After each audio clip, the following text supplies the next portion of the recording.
across a landscape of geometric mountains and valleys, perhaps populated by empty shopping centers, palm trees, marble statues, and other postmodern detritus. Heading towards, but never reaching, a setting sun that colors the sky and land in otherworldly hues.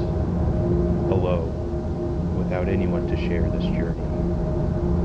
This is the Unreal Landscape, an aesthetic symbol that has become associated with the Vaporwave aesthetic and related genres. The mysterious landscape that is at once welcoming and unsettling is not just a product of the advancements in computer graphics of the late 20th century. Rather, it connects to the fascination that the Sublime Landscape has on our minds and the space it puts us in. Let's go for a ride.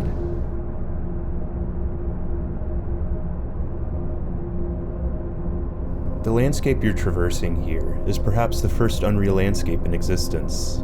Created by the Swedish Royal Institute of Technology in 1961, this rendering of a planned highway represents perhaps the first time a landscape was rendered in 3D computer space, and is one of the first computer animations, period.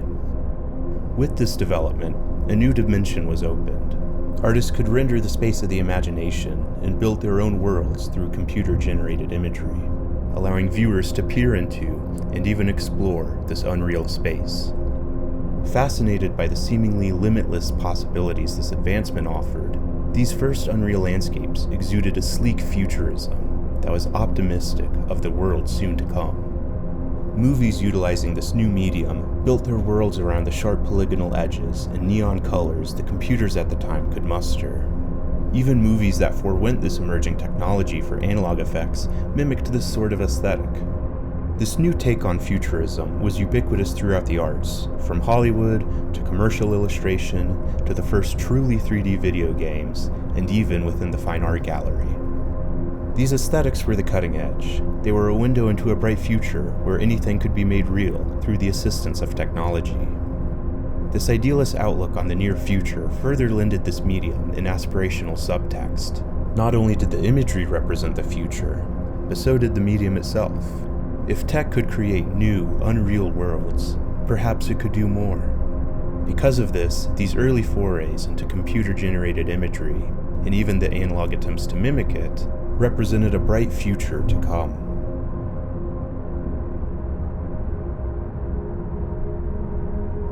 Decades later, though, these optimistic outlooks and images would come to haunt the very future they tried to predict.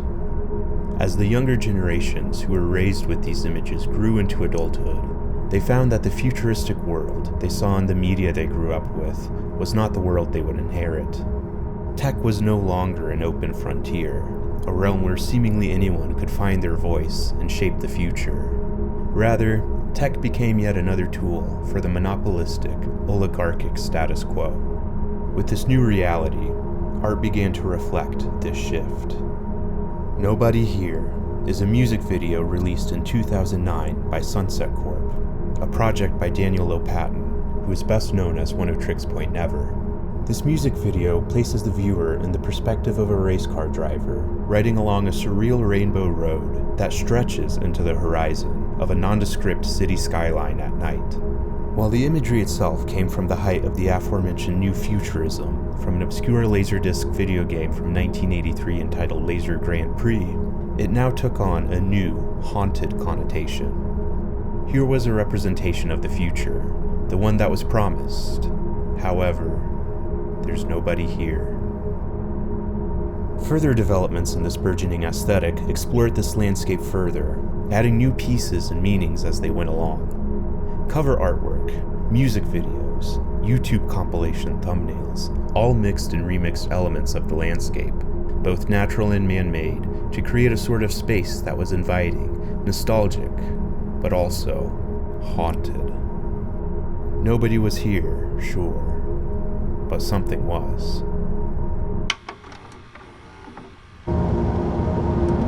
Both the cutting-edge aesthetics of the 80s and the Vaporwave that remixed them are a part of a long lineage of artists finding meaning in the landscape. The Surrealists, for example, often depicted expansive, hypnagogic landscapes, populating them with real and abstract objects, to emulate the space and explore the mysteries of the subconscious. After the ravagings of war and disease brought to the early 20th century, the space served to reflect the failings of the preceding years to bring about a better future, not unlike Vaporwave in our current time. Making this connection through the art of surrealist Yves Tanguy, curator and art writer Filippo Lorenzi posits, both Tanguy's art and Vaporwave aesthetic reflect a sorrow for what could happen in the future if the past didn't take place. To look at those desolate landscapes means to stare into the void left by a present that is not what they promised us would be. Another connection Lorenzi makes is to surrealist forerunner Giorgio de Chirico, a pioneer of Italian metaphysical art, similarly placing familiar objects of the time and culture in emptied landscapes. It is uncanny how his liminal plazas seem to foreshadow the now iconic aesthetic tropes of Vaporwave. Reflecting another of Vaporwave's eventual muses, the dreamy mountainous landscapes of Japan, as seen through ukiyo-e, and especially those of hokusai, offer another space for the mind to wander. Not just pictorial representations of real places, these woodblock prints sought to evoke the full emotional and even spiritual experience of taking in a sublime landscape. This, in combination with these aforementioned selections, among many others, begin to explain the allure of the landscape, and furthermore, the unreal landscape.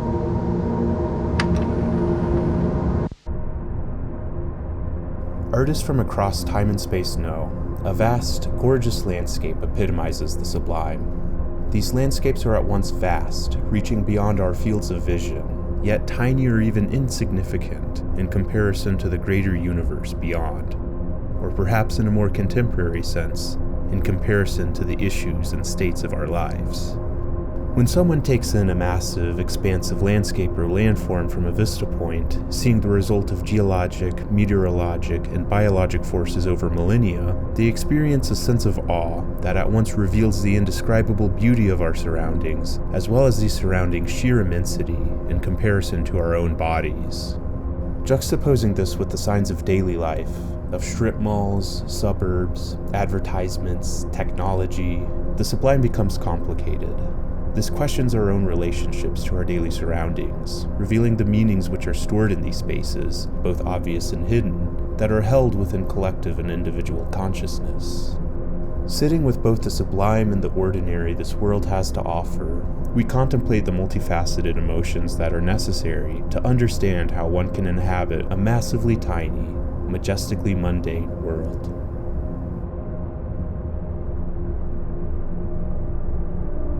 What can make any landscape or space even more impactful is the sunset that colors its landforms and its contents in soft, golden light. At dusk and dawn, sunlight's path to the surface must travel further through the atmosphere, scattering the light and producing those intense yet soft colors. Despite their sublime effect, these times of day are ephemeral. They constantly change from minute to minute, and as a whole only last for a brief hour or so as the sun nears and moves over the horizon. Sunset and sunrise are a time of constant yet imperceptible change that colorfully dictate the cadence of our days and lives. Furthermore, the sun setting in the west represents an ending, perhaps even death, with the promise of a new start when the sun rises again from the east. But in the unreal landscape, the sun never seems to set. This natural phenomenon that is meant to signal change instead is suspended, unable to progress further into the unknown, unable to let go of what led to this point.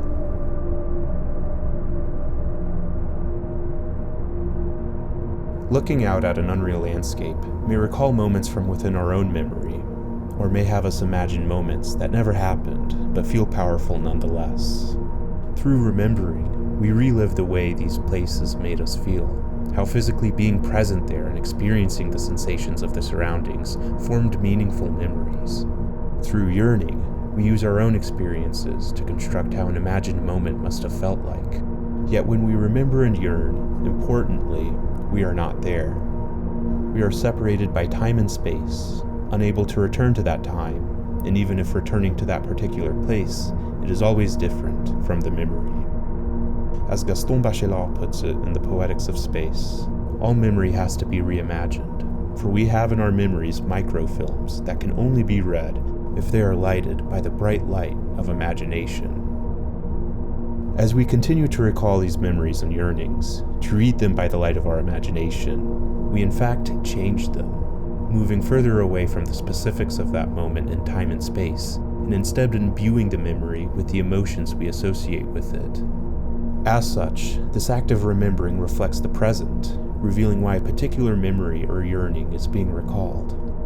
These memories and yearnings change and morph through time, not only recalling our past experiences, but reflecting our current place.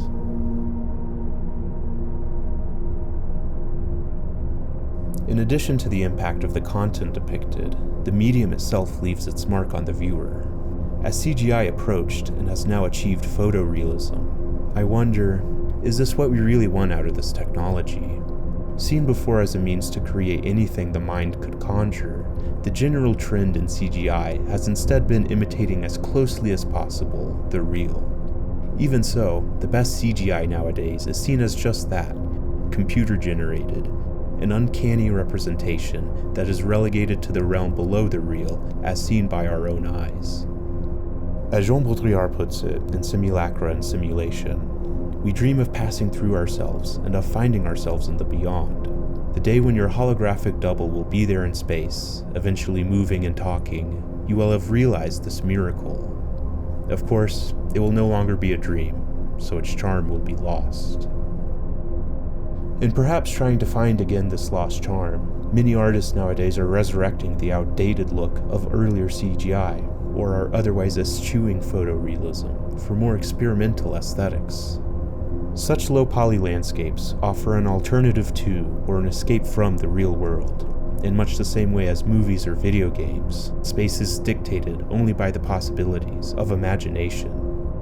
This nostalgic, or perhaps anemoic, aesthetic reminisces on the supposed times and optimism of the early days of CGI, when everything was new and the possibilities of unreal worlds beyond our plane of existence were seemingly limitless.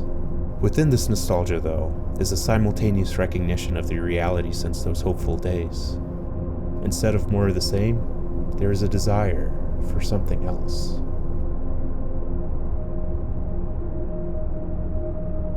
Landscapes that encompass the sublime and the mundane. Sunsets that never really set. Memories that don't exist as we think they do. Computer graphics that prefer simpler times. Such an aesthetic experience of all of these images is notably liminal. These qualities all exist at a point of transition when something is set to change or unfold, but doesn't. Within these nondescript digital landscapes lay the grid lines denoting polygon edges, the simulated light evoking a sunset of the imagination, and juxtapose objects that do not belong together, yet are here anyways. The unreal landscape calls to mind the experience of being somewhere you've been before, but is now somehow different, or of being somewhere that you haven't, but still feels familiar. It offers an experience that is both soothing in its sublime beauty, with its ability to inspire recollection, as well as unnerving in its uncertainty of time, confusion of place, and suspension of detail. It is a space that welcomes you with the promise of nostalgic bliss, only to haunt you by withholding this comfort.